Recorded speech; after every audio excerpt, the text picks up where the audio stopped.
Donc, petit, petite intervention sur la discipline donc, des agents contractuels de droit public.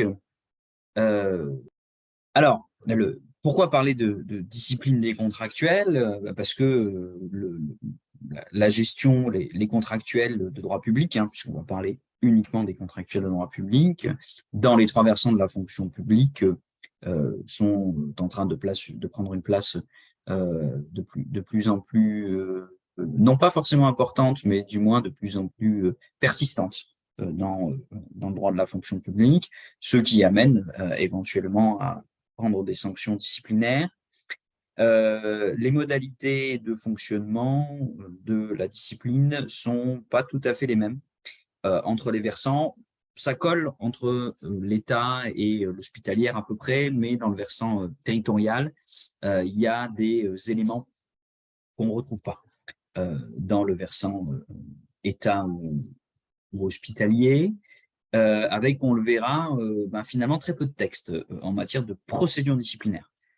On en a beaucoup plus, on a le décret de 89 pour les titulaires, on va faire un webinaire plus tard sur les titulaires, mais sur les contractuels, on a assez peu de textes sur le process en tant que tel, et même des positionnements assez abrupts, résultat vraiment d'une exégèse juridique, comme c'est très bien le faire le juge administratif, en matière de process de communication avec les agents, qui peuvent éventuellement vous surprendre dans le cadre du processus disciplinaire. Alors, c'est vrai qu'on a assez peu de jurisprudence pour les contractuels de droit public en termes disciplinaires, pour une raison très simple, c'est que la plupart du temps, la façon de traiter un comportement fautif d'un agent contractuel de droit public n'est pas la sanction disciplinaire, ce serait plutôt le refus de renouvellement de contrat.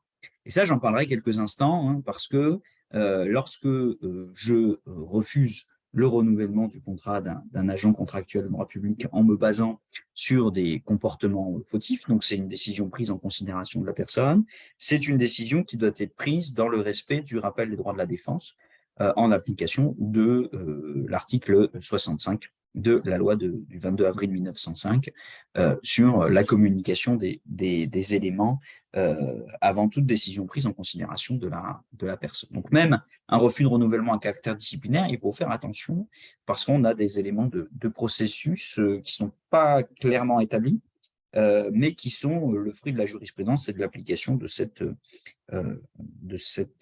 article qui est toujours en vigueur, quand bien même il date de 1905. En termes de procédure, justement, le décret 91-155 et plus particulièrement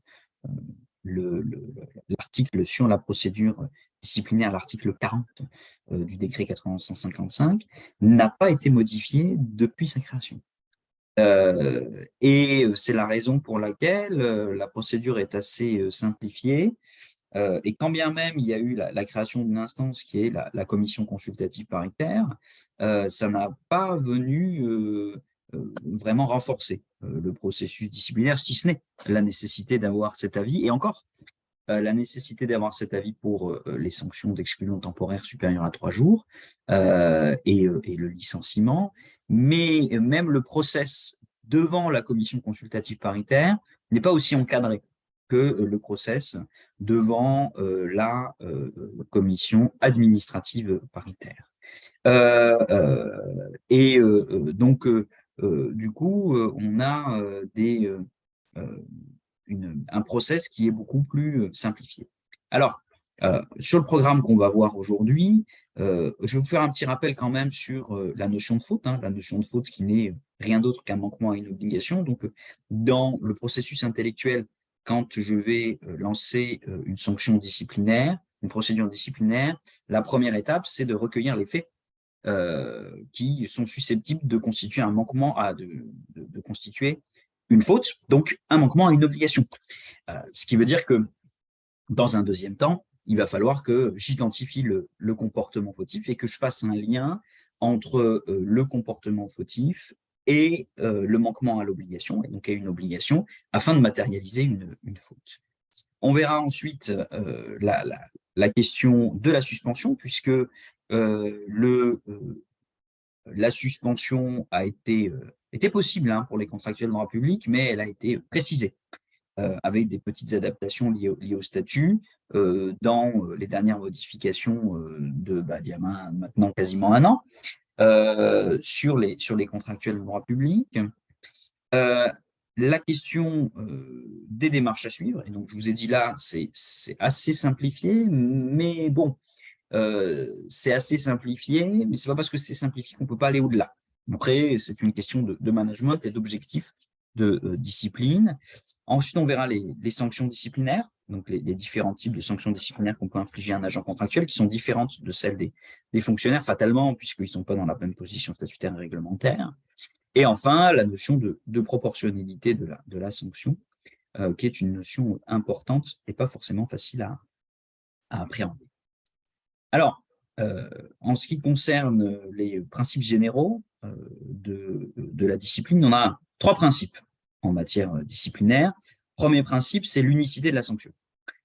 Ça veut dire que je ne peux infliger qu'une seule sanction pour un comportement fautif. Alors attention, je ne peux infliger qu'une seule sanction pour un comportement fautif, mais je peux infliger plusieurs sanctions pour une répétition du comportement fautif.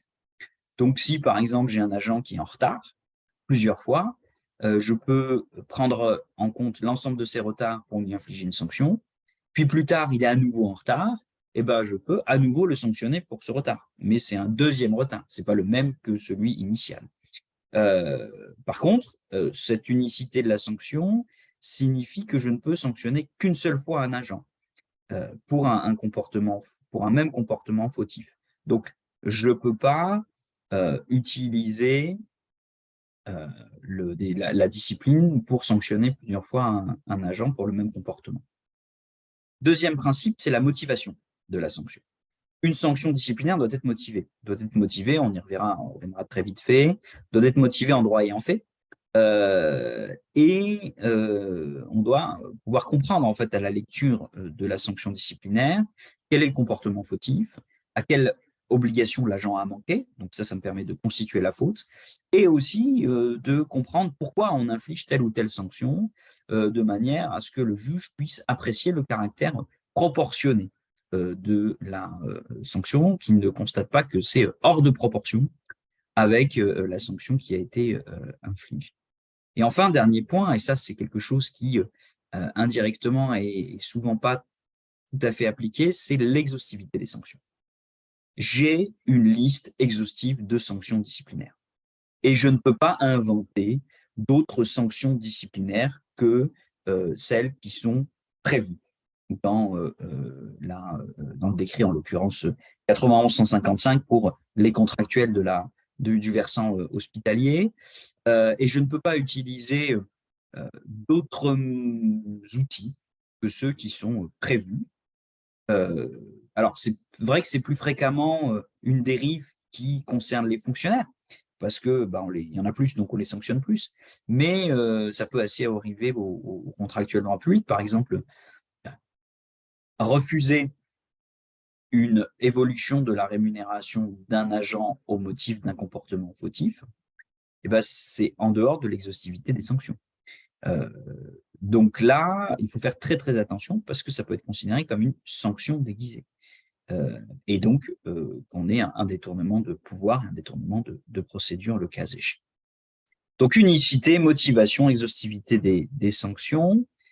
Donc une sanction, c'est ce que je vais infliger à un agent qui a eu un comportement fautif. Un agent qui a eu un comportement fautif, l'objectif quand même d'une sanction disciplinaire, c'est de corriger un comportement. J'ai un comportement fautif et je vais infliger la sanction en espérant que ce comportement fautif ne se reproduise pas. Alors, par conséquent, il faut revenir rapidement à la définition de ce que c'est qu'une faute. Et une faute, c'est un manquement à une obligation. Les agents publics, titulaires et contractuels, sont des personnes qui sont soumis à des obligations, comme les salariés de droit privé d'ailleurs, mais les agents de droit public, les agents publics sont soumis à des obligations qui sont exorbitantes.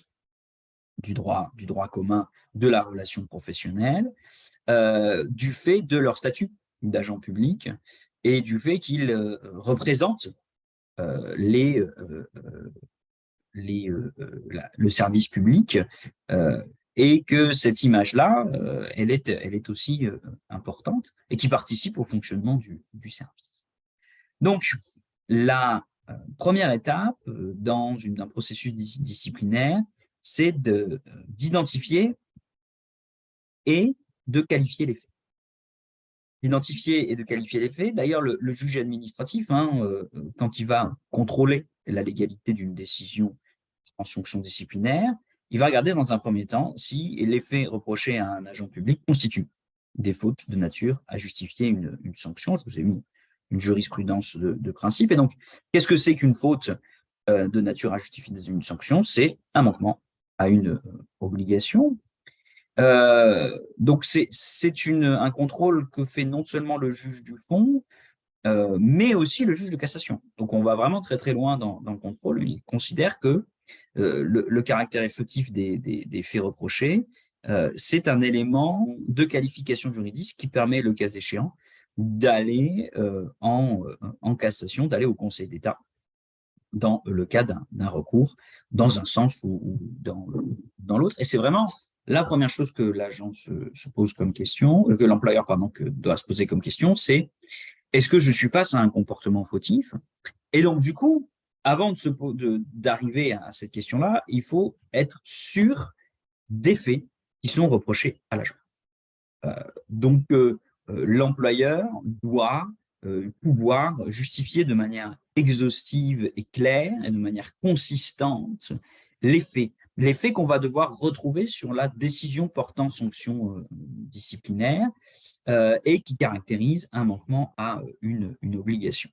Alors, quels sont les moyens que l'employeur a pour recueillir les faits? Il y a un principe qui est celui de la liberté de l'employeur, tempéré par la loyauté vis-à-vis des agents. Donc, il n'y a pas vraiment de limite, si ce n'est, par exemple, les pièges. Les pièges, je ne peux pas tendre des pièges aux gens. Par exemple, il y a des établissements qui vont dire: je me rends compte que un tel agent, un psychologue chez moi, contractuel, à temps complet, a une activité accessoire non déclarée, non demandée, en tant que psychologue indépendant. Je le sais parce que je le vois sur Doctolib. Tiens, je vais prendre rendez-vous avec lui pour le piéger et puis prendre la photo de lui en train de faire son activité de psychologue libéral dans le cadre d'un cumul illégal. Ça, je ne peux pas faire. Par contre, j'aime bien cette jurisprudence de principe de 2014. J'ai vraiment une grande liberté. Je peux même aller jusqu'à demander les services d'un détective privé pour identifier les faits. Sinon, j'ai l'outil traditionnel de l'enquête administrative. Il n'a pas nécessairement de limite non plus, si ce n'est la question du piège, la loyauté vis-à-vis de l'agent. Donc, pour établir qu'un agent exerçait des faits qui sont susceptibles de constituer une faute, il n'y a vraiment pas de limite, si ce n'est la loyauté. Donc, je vous ai dit la question du piège. Internet, c'est un outil formidable, notamment pour le cumul. Mais après, il y a les entretiens, la vérification des outils informatiques qu'on peut avoir, les témoignages. Il n'y a pas vraiment de limite. Par contre, il y a une limite temporelle. Ça, c'est nouveau. Ça a été introduit l'année dernière. Pour les contractuels, on a maintenant une prescription de 3 ans. Je ne peux pas lancer une procédure disciplinaire, et je dis bien lancer. Donc, ce n'est pas la date de la sanction qui compte. Ce qui va compter, c'est la date à laquelle je lance la procédure disciplinaire au-delà de 3 ans, à compter du jour où l'administration a connaissance des faits passibles de sanctions. Donc, ce n'est pas par rapport à la date à laquelle les faits ont été commis, mais c'est par rapport à la date à laquelle l'administration a connaissance des faits qui ont été commis. Donc, j'ai 3 ans, et passé ce délai, eh bien, je ne peux plus infliger de sanction, enfin, lancer une procédure disciplinaire, sauf en cas de procédure pénale, où dans ce cas-là, le délai est rallongé. Et donc, cette prescription est maintenant applicable aux agents contractuels de droit public des trois versants, en l'occurrence, mais notamment du versant hospitalier. Donc, j'ai 3 ans pour démarrer le process décisionnel de sanction disciplinaire, un process décisionnel qui va amener à une sanction une fois que j'ai des comportements fautifs que j'ai identifiés, des comportements fautifs qui constituent un manquement à une obligation. Alors, je ne vais pas être exhaustif sur les obligations, mais vous donner quelques exemples de manquement à une obligation.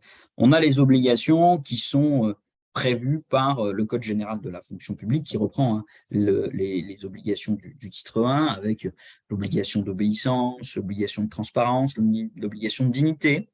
De dignité d'ailleurs, à la fois en service, mais aussi dans la vie personnelle, l'obligation de discrétion et de secret professionnel, notamment dans les établissements publics hospitaliers, tout ce qui va être lié, par exemple, au secret médical, mais pas que.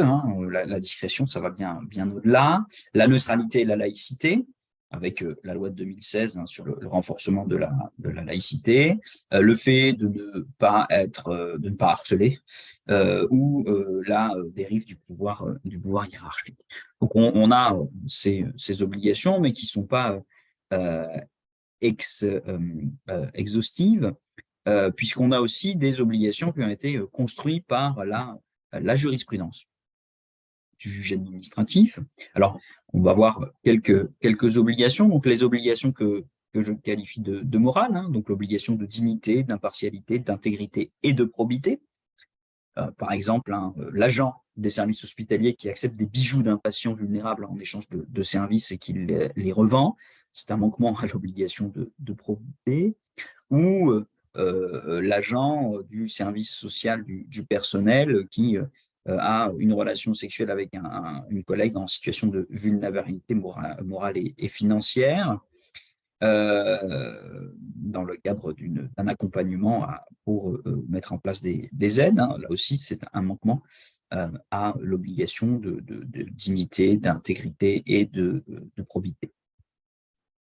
Autre obligation morale, l'obligation de loyauté et d'honnêteté.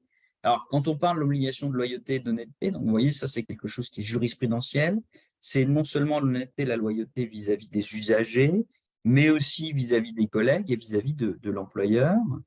Par exemple, manque à son obligation de loyauté, l'agent qui, pendant un congé maladie, va participer à une compétition de parapente, ou l'adoption d'une attitude de dénigrement à l'égard de son employeur vis-à-vis d'interlocuteurs extérieurs. On a un manquement à l'obligation de loyauté. Donc, on a des différents types d'obligations. Autre type d'obligation morale, un agent a tenu des propos injurieux à l'égard de son supérieur hiérarchique sur la page personnelle du réseau social Facebook d'un collègue. Il a ainsi manqué à son devoir de loyauté. Et dans le cas d'espèce, l'agent disait oui, on a atteint à ma vie privée. Non. On est sur Internet, malheureusement. L'administration de la preuve permet d'aller recueillir les propos. Notamment si ces propos sont tenus dans le cadre d'une discussion susceptible d'être lue par des personnes appartenant au réseau de connaissances et qui ont accès à sa page Facebook. Donc, on retrouve la liberté dans l'administration de la preuve pour identifier les comportements fautifs. On a bien sûr tout ce qui va être conflit d'intérêts, avec l'obligation pour l'agent qui s'estime être en conflit d'intérêts de demander l'avis d'un supérieur, s'abstenir d'utiliser une délégation de signature ou d'être supplé. On a aussi donc des obligations liées aux relations avec les usagers, donc l'obligation de neutralité de l'agent, l'obligation de laïcité qui a été introduite par la loi de 2016, l'objectif étant de traiter toute personne et respecter leur liberté de conscience et leur dignité. L'obligation de neutralité, notamment politique, hein, l'agent qui distribue pendant son service des tracts à caractère religieux manque à son obligation de neutralité. C'est des jurisprudences qui sont déjà anciennes, mais c'est un comportement fautif dans la mesure où c'est un manquement à une obligation. On a l'obligation d'exécuter les tâches confiées, donc une obligation reprise par le Code général de la fonction publique avec la limite qui est l'ordre manifestement illégal et de nature à compromettre gravement l'intérêt public. Deux conditions sont cumulatives. Et puis quelque chose qui est malheureusement fait l'objet de pas mal de sanctions disciplinaires ces derniers temps, c'est la discrétion et le secret professionnel. Alors, la différence entre le secret et la discrétion, c'est que le secret professionnel, l'information est grosso modo estampillée comme secrète. Donc, c'est l'information, on sait qu'elle est secrète parce que la réglementation le prévoit. On va retrouver à l'hôpital tout ce qui est lié au secret médical, alors que la discrétion, c'est tout fait ou information que dont l'agent a connaissance dans l'exercice de ses fonctions, qu'il n'a pas à communiquer au tiers avec des limites que sont la CADA, la liberté d'accès aux documents administratifs, les décisions de l'employeur ou bien entendu la décision des crimes et des délits dans le cadre des dispositions soit du Code général de la fonction publique, soit du Code pénal. Alors, par exemple, un agent qui a divulgué sur Internet au moyen d'un blog personnel des éléments détaillés et précis sur des domaines de la police municipale, d'activité de la police municipale, il a manqué à son devoir de discrétion professionnelle. Autre obligation, le devoir de réserve. Donc, le devoir de réserve qui est jurisprudentiel, qui n'est pas prévu par la réglementation. Donc, le devoir de réserve qui s'impose à tout agent public, c'est grosso modo de ne pas remettre en cause publiquement la position ou le fonctionnement de l'administration en tant qu'agent public, y compris sur les réseaux sociaux. Une petite jurisprudence où un agent sur le réseau social Facebook a tenu des propos injurieux et particulièrement triviaux à connotation homophobe envers un membre de la municipalité, manque à son obligation son devoir de réserve. Et toujours sur Internet, c'est un agent qui faisait du cumul illégal pendant son congé maladie, donc travaille dans une boulangerie en l'occurrence. L'employeur va faire un contrôle via huissier et constate que la personne elle a bien une activité dans une boulangerie et du coup l'agent se venge entre guillemets un petit peu en tenant sur des réseaux sociaux à plusieurs reprises des propos injurieux à l'encontre des élus de sa commune en appelant à un changement de municipalité. Ici, on est là encore face à un manquement à l'obligation au devoir de réserve. Alors, ce n'est pas une liste exhaustive, mais voilà le genre de comportement fautif. Donc, j'ai un comportement fautif dans le sens où j'ai un manquement à une des obligations qu'on a. Alors, donc, j'ai des comportements fautifs identifiés, comme je le disais, par tout moyen. Ces comportements fautifs peuvent éventuellement justifier une suspension. Alors, qu'est-ce que c'est qu'une suspension? Une suspension, c'est pas du tout une sanction disciplinaire. Une suspension de l'agent, c'est le fait que mon agent a commis une faute grave, pour un agent contractuel, une faute grave, que ce soit une faute dans ses fonctions ou en dehors de l'exercice de ses fonctions. Et donc, dans ce cas-là, l'employeur peut décider de suspendre l'agent pour bien limiter les dégâts, entre guillemets, ou pour s'assurer que le comportement fautif ne se reproduise pas. Par contre, l'agent qui fait l'objet d'une suspension, il continue, bien entendu, à être rémunéré, puisqu'il n'est pas encore, entre guillemets, reconnu comme coupable de ce comportement fautif. Donc, c'est une sorte de mesure conservatoire, mais c'est parce que on veut faire cesser le risque que le comportement se reproduise. Alors, par exemple, vous avez un agent qui a eu des violences répétées sur des patients. On identifie ça, on le suspend, le temps de mener à bien la procédure disciplinaire et d'arriver au bout de la sanction. J'ai un agent qui est au service paye et qui a fait défaut ou qui a fait intentionnellement des payes importantes. Là, j'ai eu le cas d'un agent qui avait été un petit peu généreux avec lui-même et ses collègues dans le calcul de la prime de service. Il s'est sûrement dit, bon, ça passera. Ben non, ça s'est vu. Et donc là, il n'a plus accès à la paie. Ça, va être les comportements qui sont liés au comportement en service. Maintenant, j'ai une autre possibilité, c'est la suspension qui est subie par l'employeur. La suspension qui est subie par l'employeur, c'est que j'ai un agent de l'établissement qui fait l'objet d'une procédure pénale pour des actions que l'agent a faites en service ou en dehors du service. Cette procédure pénale est accompagnée par des mesures conservatoires du juge d'instruction pénale qui empêche la reprise de l'agent dans ses fonctions, qui empêche l'agent d'exercer ses missions. La suspension a une durée maximum de 4 mois. Donc, j'ai un agent qui a eu un comportement fautif. Ce comportement fautif me paraît être manifestement dangereux. Il est grave, hein, donc il faut quand même qu'il y ait une gravité dans le comportement fautif. Et donc, je vais le suspendre le temps de mener à bien la procédure disciplinaire. Une suspension rémunérée qui a une durée maximum de 4 mois. Donc, au bout de 4 mois, soit mon agent a été sanctionné, soit mon agent reprend ses fonctions, sauf dans le cas de poursuite pénale. Dans le cas de poursuite pénale, j'ai deux solutions. Soit j'ai le juge judiciaire qui a pris des décisions conservatoires empêchant l'agent de reprendre ses fonctions, soit ces mesures conservatoires éventuelles n'empêchent pas la reprise des fonctions. Donc l'agent reprend, même s'il y a des poursuites pénales. Par contre, si les mesures font obstacle à la reprise des fonctions, eh bien on maintient la suspension avec possibilité de diminuer de moitié la rémunération.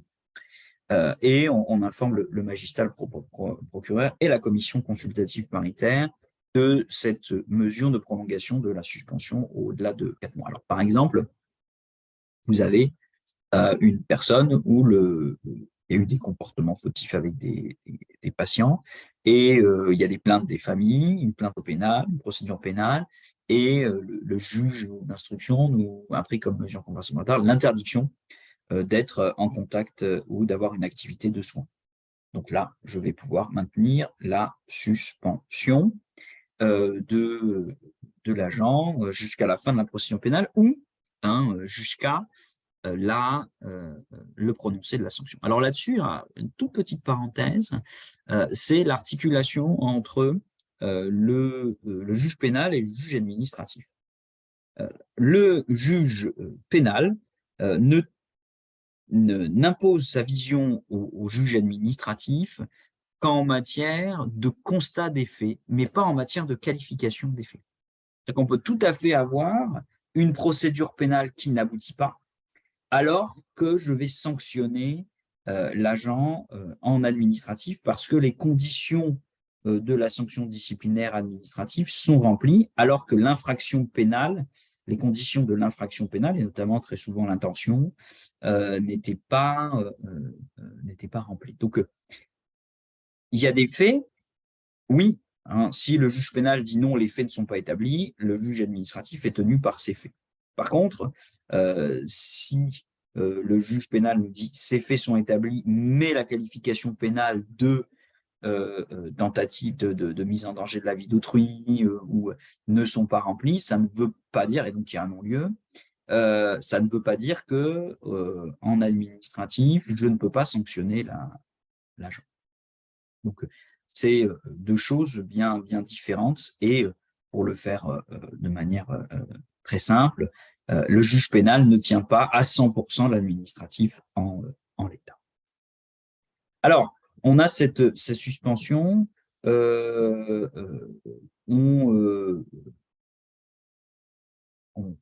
a On a vraiment cette notion que la suspension n'est pas une sanction disciplinaire. N'est pas une sanction disciplinaire, mais surtout ne fait pas partie de la procédure disciplinaire. C'est-à-dire que l'illégalité d'une suspension n'est pas un moyen qu'on peut invoquer pour motiver une demande d'annulation d'une sanction disciplinaire. C'est indépendant. Donc même si j'obtiens l'annulation d'une décision de suspension, par exemple parce qu'elle aurait été prise par une autorité incompétente, ou parce que la faute n'était pas suffisamment grave pour justifier la suspension, c'est pas pour ça qu'on va euh, obtenir l'annulation, qu'on va pouvoir l'invoquer, cette nullité de la suspension, l'invoquer dans le cadre d'un contentieux contre la sanction disciplinaire qui a été infligée à. Alors, je suspends, j'ai un comportement fautif, je suspends ou pas, en fonction des situations, et donc je vais lancer la procédure disciplinaire. Alors, contrairement aux fonctionnaires, la procédure disciplinaire des agents contractuels de droit public est beaucoup plus simple, quand bien même, depuis quelques années maintenant, j'ai les commissions consultatives paritaires. Avant, il n'y en avait même pas, hein.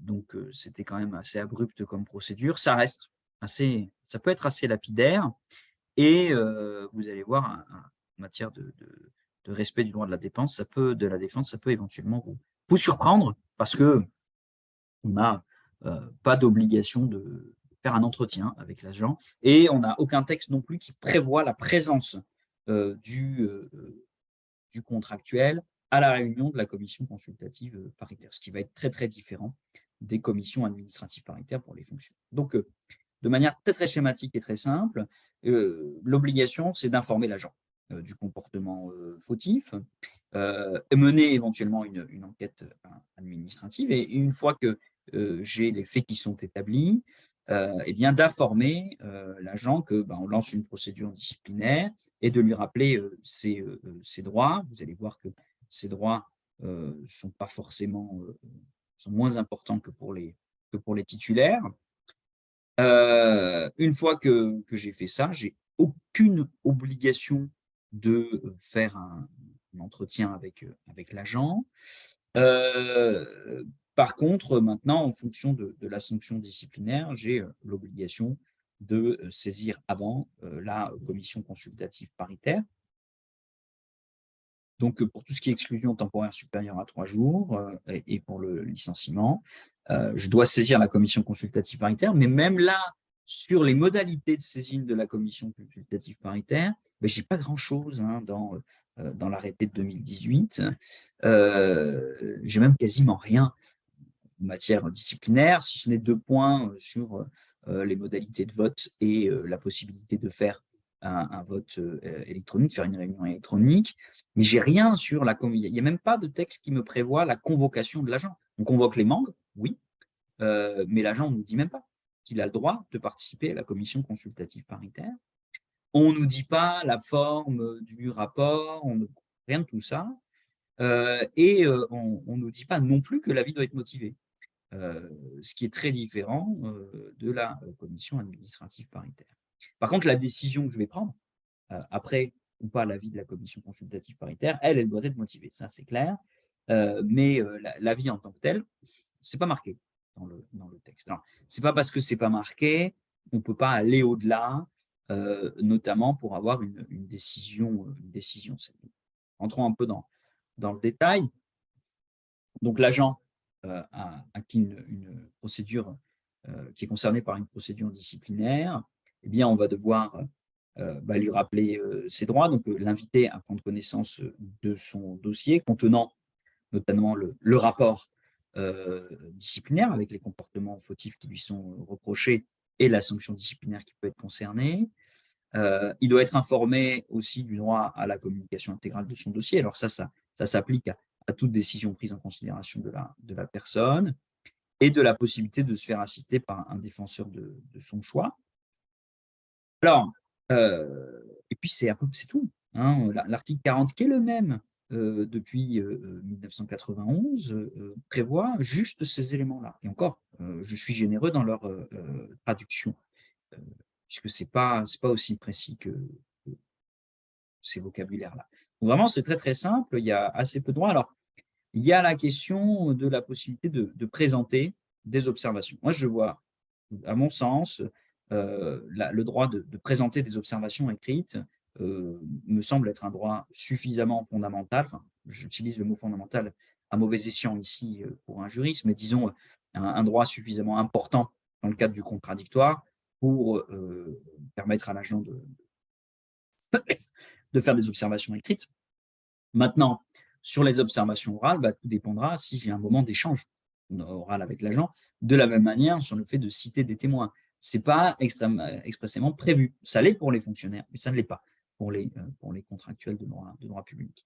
Maintenant, dans le cadre d'une bonne administration de la gestion de la discipline, il me semblerait sain de permettre quand même à l'agent de pouvoir communiquer et de pouvoir transmettre les éléments qui sont en sa faveur, soit qui remettent en cause le comportement fautif, soit qui vont justifier en tout ou partie ce comportement fautif. Alors, dans l'information de consultation, du droit à consultation du dossier, cette information, je vous invite à le faire par recommandé avec l'accusé de réception, en indiquant parallèlement le fait qu'on met en œuvre une procédure et le déroulement, donc avis de CAP ou de CCP, pardon, de commission consultative paritaire ou pas, les motifs justifiant la procédure. Alors, ça, c'est plus une invitation, puisque ce n'est pas expressément prévu, mais c'est quand même sain que l'agent sache de quoi on parle et les droits. On a évoqué juste avant, sachant que le dossier administratif de l'agent doit contenir non seulement le rapport disciplinaire, mais doit aussi contenir les éléments éventuellement positifs de l'agent, son histoire. Et vous allez voir que dans le cadre de la proportionnalité de la section, l'histoire l'histoire professionnelle de l'agent, le fait que ce soit un agent qui est là depuis longtemps, qui travaille bien, qui n'a jamais eu de sanction disciplinaire, qui a des bonnes évaluations, sont des éléments à prendre en compte dans la proportionnalité de la sanction, même si le cœur quand même étant le comportement fautif et l'impact du comportement fautif sur l'image et le fonctionnement du service. Alors, sur la procédure, comme je vous l'ai dit, eh bien, il n'y a aucune disposition qui prévoit, en matière de sanctions disciplinaires, d'entretien préalable avant le prononcé d'une sanction disciplinaire, y compris en matière de licenciement. Alors, c'est vrai que le licenciement d'un agent contractuel de droit public pour un autre motif doit être précédé d'un entretien, mais on a une jurisprudence de principe du Conseil d'État de 1999 qui nous rappelle que l'article 44 qui impose à l'administration de procéder à un entretien avant tout licenciement n'est pas applicable aux motions de licenciement prononcées à titre disciplinaire. C'est pas applicable dans ce cadre-là, c'est pas applicable dans ce cadre-là et ça a été répété par le Conseil d'État en 2017 pour l'État, mais enfin, c'est la même rédaction et on n'a pas de changement. L'article 40 reste extrêmement simple. Alors, par conséquent, juridiquement, il n'y a pas d'entretien préalable obligatoire. Cependant, ce n'est pas parce qu'il n'y a pas d'entretien préalable obligatoire qu'on ne peut pas le faire.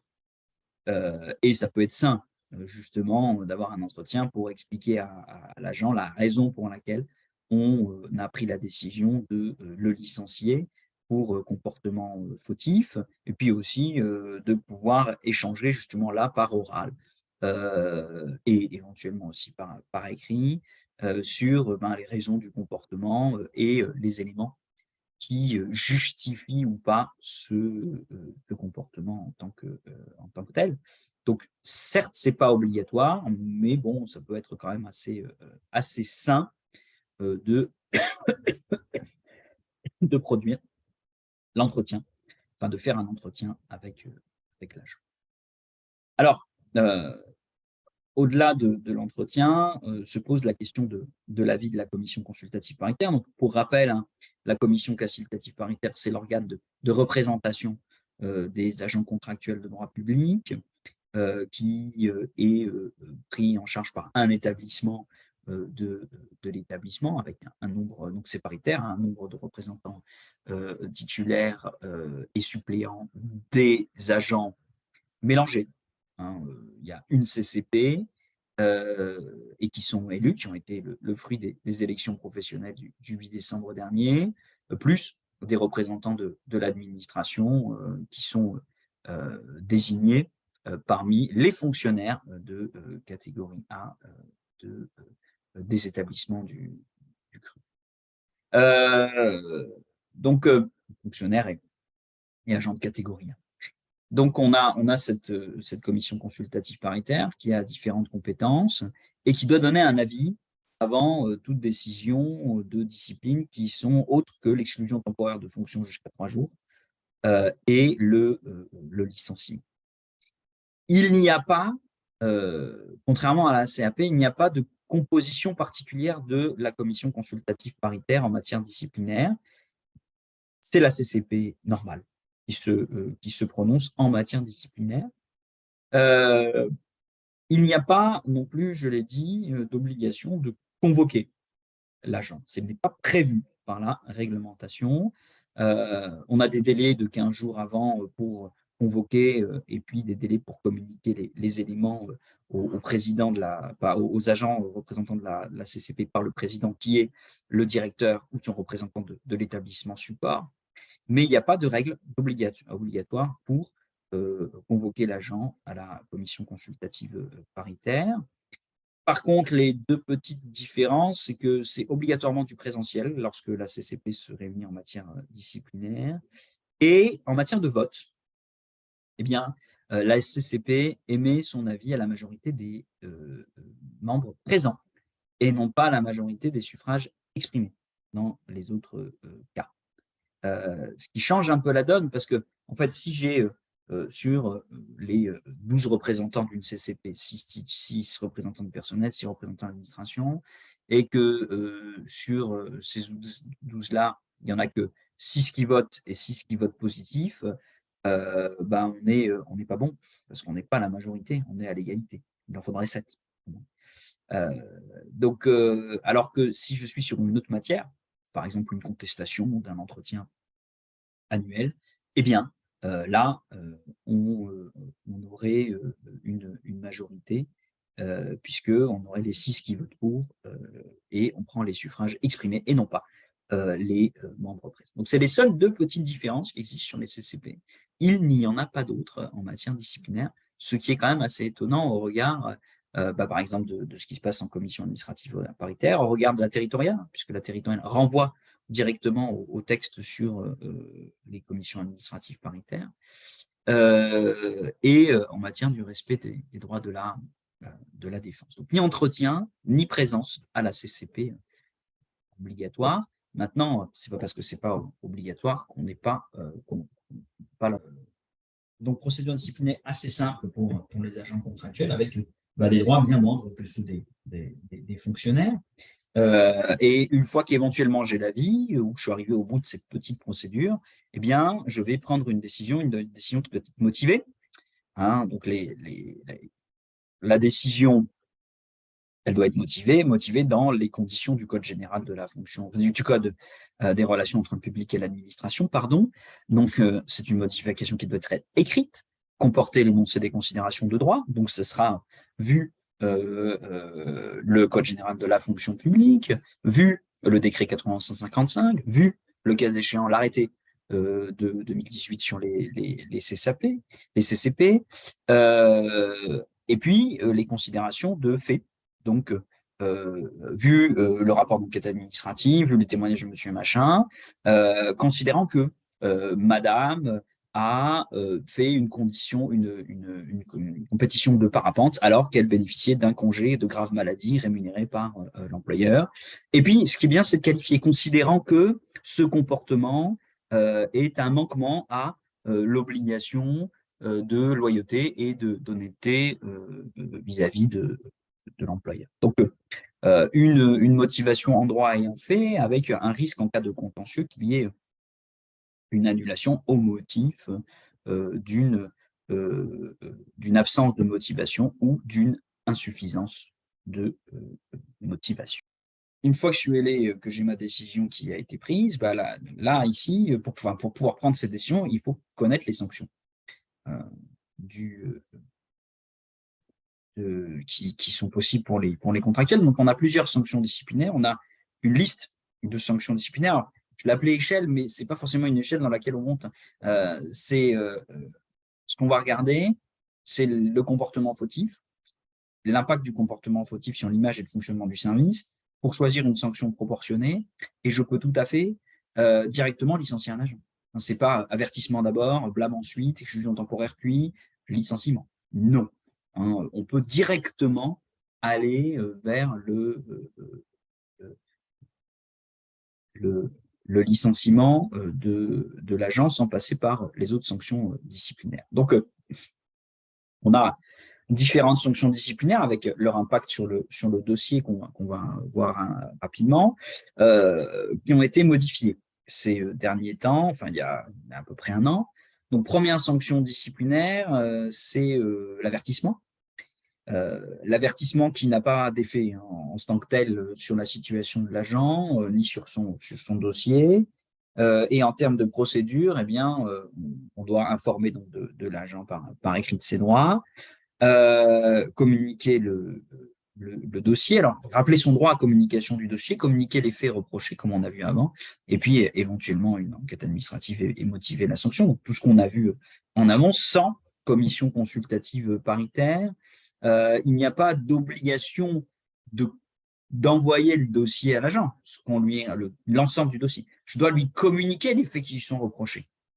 Mais je dois lui rappeler son droit à consultation du dossier. Après, l'agent, il va consulter le dossier. J'ai deux solutions. Hein. Soit il dit, voilà, bah, je veux venir consulter le dossier tel jour, telle heure. Soit il dit, bah, j'aimerais bien une copie du dossier. Et dans quel cas, on peut très bien lui communiquer une copie de l'ensemble de son dossier administratif. Si c'est papier, c'est assez frais. Sinon, on peut le faire aussi en matière informatique. Donc, la différence entre l'avertissement et le blâme, c'est que le blâme sera inscrit au dossier de l'agent. Et donc, on verra qu'il a eu un blâme. Sinon, ben, on ne le voit pas, qu'il a eu un avertissement. Malgré tout, la décision existe et elle peut tout à fait être utilisée dans ce cadre-là. Alors, il y a une nouvelle sanction disciplinaire depuis l'année dernière, c'est l'exclusion temporaire de fonction pour une durée maximale de 3 jours. Avec la même procédure, alors là, contrairement à la suspension, c'est une mesure conservatoire et ce n'est pas une sanction disciplinaire. L'exclusion temporaire, c'est une sanction disciplinaire qui fait que mon agent, bien entendu, est privé de rémunération. Il ne sert pas, donc il n'a pas de rémunération. Il y a une possibilité pour les agents en CDI d'inclure un sursis. Un sursis sur toute ou partie des jours d'exclusion temporaire, avec le fait que s'il y a une nouvelle exclusion temporaire dans les 3 ans, le sursis est révoqué. Et là aussi, c'est inscrit au dossier de l'agent. Du coup, l'exclusion temporaire qui nécessite l'avis de la CCP, et je le dis en amont, ce sont maintenant les exclusions temporaires d'une durée supérieure à 4 jours, puisque celle de 3 jours, elle ne nécessite pas l'avis de la CCP. Donc là, on a la même procédure plus l'avis de la commission consultative paritaire, avec une possibilité d'exclusion temporaire des fonctions d'une durée de 4 jours à 6 mois pour les agents en CDD ou de 4 jours à 1 an pour les agents en CDI. Et pour les agents en CDI, la possibilité de mettre un sursis. Voilà, un sursis qui fait que si j'ai une nouvelle sanction dans les 5 ans, il y aura révocation du sursis, un sursis d'une durée maximum d'1 mois sur la durée de la sanction. Alors, très franchement, ce qu'on voit dans la fonction publique pour les contractuels de droit public, c'est l'avertissement, éventuellement le blâme et le licenciement. c'est assez rare pour les contractuels de droit public, l'exclusion temporaire des fonctions. Peut-être que la nouvelle exclusion temporaire des fonctions de 3 jours va permettre d'étoffer un petit peu les utilisations par les employeurs. En tout cas, aujourd'hui, c'est assez rare parce que d'abord, souvent, la plupart des agents contractuels, même si ça change, sont en CDD, et du coup, on va plutôt utiliser un autre moyen qui est le refus de renouvellement de CDD. Et sinon, on va direct vers le licenciement. Alors, il y a eu des changements en matière de dossier. Avant, ce n'était pas clair, hein. Enfin, il n'y avait pas de texte clair sur la gestion du dossier et les sanctions disciplinaires pour les contractuels. Maintenant, c'est plus clair, hein. Donc, on inscrit au dossier tout ce qui va être exclusion temporaire et blâme, avec un effacement automatique au bout de 3 ans, donc comme pour les fonctionnaires. Et pour l'exclusion temporaire, l'agent peut demander à ce qu'on efface cette sanction au bout de 10 ans sur demande de l'agent. Ça se fait, je ne peux pas tellement refuser, sauf s'il y a une autre sanction disciplinaire qui est intervenue. Sinon, je ne peux pas refuser le fait qu'on supprime la sanction disciplinaire du dossier.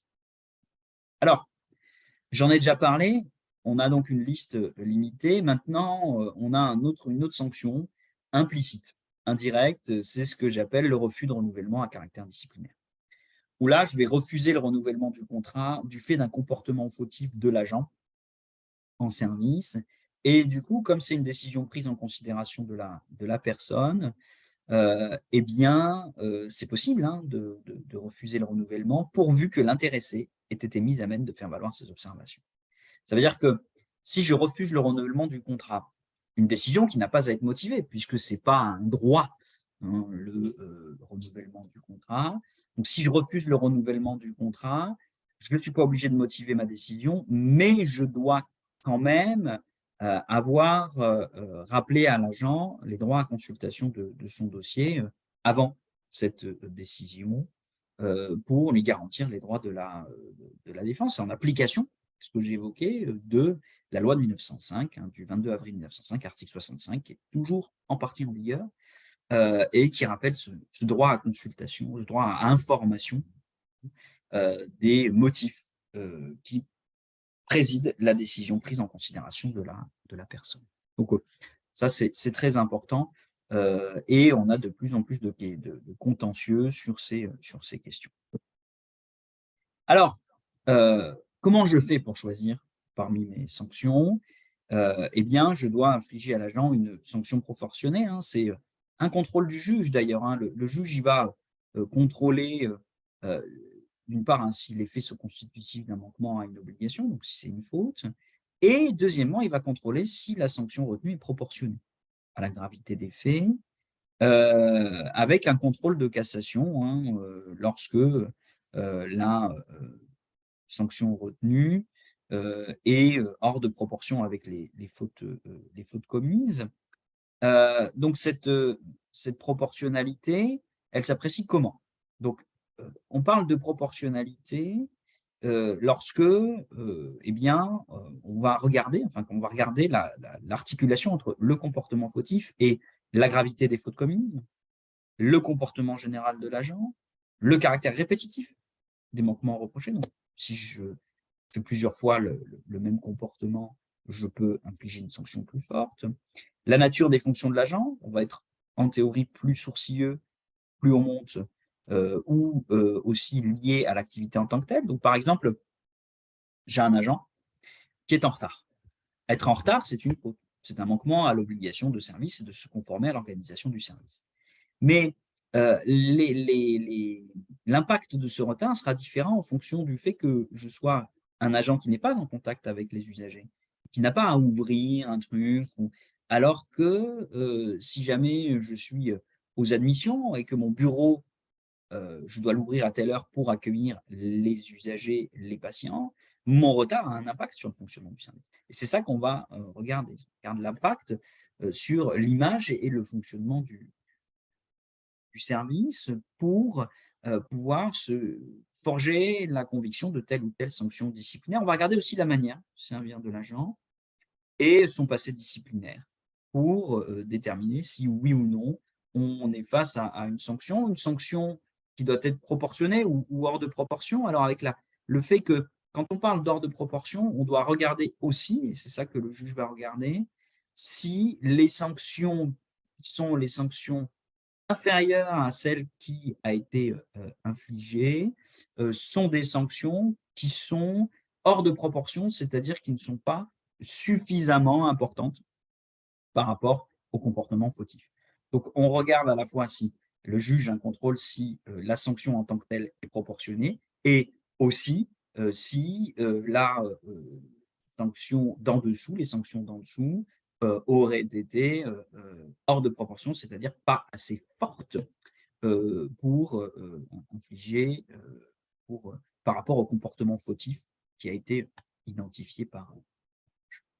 Alors, cette proportionnalité, ben, je vous propose de la mettre en pratique, hein. Vous avez un petit document ici, donc soit vous pouvez QR coder, soit vous pouvez utiliser le lien que je vais vous mettre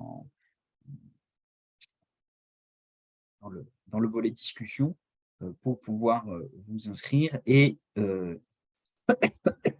répondre à la question qui est de savoir si oui ou non les sanctions infligées sont proportionnées ou pas. Hein, j'ai pas beaucoup de cas. Donc l'idée, c'est, je vous le mets dans la discussion ici. Hop, si vous avez, ou sinon vous avez le QR code, hein, le QR codé, ça marchera. Donc c'est de cocher les sanctions qui sont disproportionnées par rapport au comportement fautif qui a été infligé. Je vous laisse quelques instants. Donc, premier élément, comme je disais, l'avertissement infligé à l'agent qui a refusé de se conformer aux obligations de son supérieur, ce n'est pas disproportionné. Ce que je disais aussi, c'est qu'il n'y a pas de casuistique, il n'y a pas un problème, un comportement fautif, une sanction. Ça va vraiment être au cas par cas avec l'ensemble des éléments. Deuxième cas, vous avez été 14% à considérer que c'était disproportionné. Le blâme infligé à l'infirmier en soins généraux qui ne respecte pas une prescription médicale, se soustrait aux directives données par ses supérieurs hiérarchiques et ne respectera pas les règles déontologie. À ceci s'ajoute le fait que le genre avait déjà par le passé, ainsi que plusieurs attestations en témoignent, fait preuve de comportements colériques, agressifs et violents, conduisant certains patients, voire certains collègues, à le craindre et suscitant de fortes tensions dans le service. Donc là encore, on n'est pas sur une sanction qui est disproportionnée. J'aurais même tendance à vous dire que on pourrait, au regard des autres éléments de jurisprudence, considérer qu'elle est sous-proportionnée. Le blâme pour des absences sans autorisation, ce n'est pas disproportionné. Le blâme pour des absences sans autorisation, ce n'est pas disproportionné. L'exclusion temporaire de fonction pour une durée de 15 jours assortie d'un sursis de 5 jours pour avoir participé à une compétition de parapente alors que l'agent était en congé de maladie n'est pas non plus disproportionné. Hein, donc, ces premiers éléments, vous voyez, eh bien, il n'y a pas de disproportion. Ensuite, la sanction d'exclusion temporaire d'1 an, dont 6 mois avec sursis, infligé à l'agent infligé à l'agent qui s'est livré à l'occasion d'une discussion sur le réseau Facebook à des propos injurieux, a manqué à son devoir de réserve, donc ça on le sait, avec des propos homophobes. Donc du coup là on est sur quelque chose qui est disproportionné pour le juge administratif. Ça n'empêche qu'il y a un comportement fautif qui peut être sanctionné, hein. C'est juste que la sanction choisie est disproportionnée. L'exclusion temporaire de 6 mois, dont 3 avec sursis. Hein, donc là, on touche au devoir de réserve et vous avez été que 24% à considérer que c'était disproportionné, alors que là, ça l'est. L'exclusion temporaire de 6 mois, dont 3 avec sursis, de l'administrateur ayant signé un bail engageant l'établissement public à plus de 90 000 € sans saisine des autorités compétentes. eh bien, ce n'est pas disproportionné. Ce n'est pas disproportionné parce que c'est quand même une faute assez grave, un truc pareil.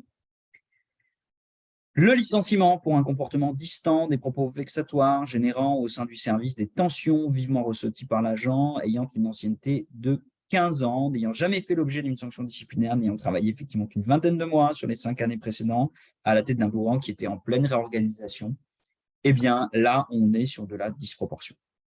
Et donc, vous êtes en majorité dans le bon, c'est une sanction disproportionnée. Le licenciement pour 2 retards constatés postérieurement à un premier avertissement, bien entendu, c'est clairement et fortement disproportionné. Ici, après, pour 2 retards, après un premier avertissement, c'est mon point de vue, mais je pense qu'un blâme, ça aurait pu être justifié. Donc, vous voyez comment il faut faire. Alors, je vous ai mis ici les dernières jurisprudences que j'ai utilisées sur la disproportion pour un contractuel sur les 2 des cas qu'on a vus, sur les 2 retards, mais aussi sur le comportement distant et les propos vexatoires. Une autre petite exemple assez récent, c'est une nouvelle directrice d'un organisme public, d'un employeur public qui a demandé à un agent de rendre des 3 PC avant le 11 juillet 2016 et les ordinateurs n'ont été rendus que le 29 juillet et le 7 septembre. Et donc, l'employeur l'a licencié. Maintenant, bon, l'agent qui exerçait depuis 95, donc ça faisait 20 ans, a présenté aucun manquement dans l'exercice de ses fonctions, hormis le défaut d'obéissance lié à la remise tardive des ordinateurs. Et en plus, dans le cas d'espèce, ce n'était pas complètement sa faute.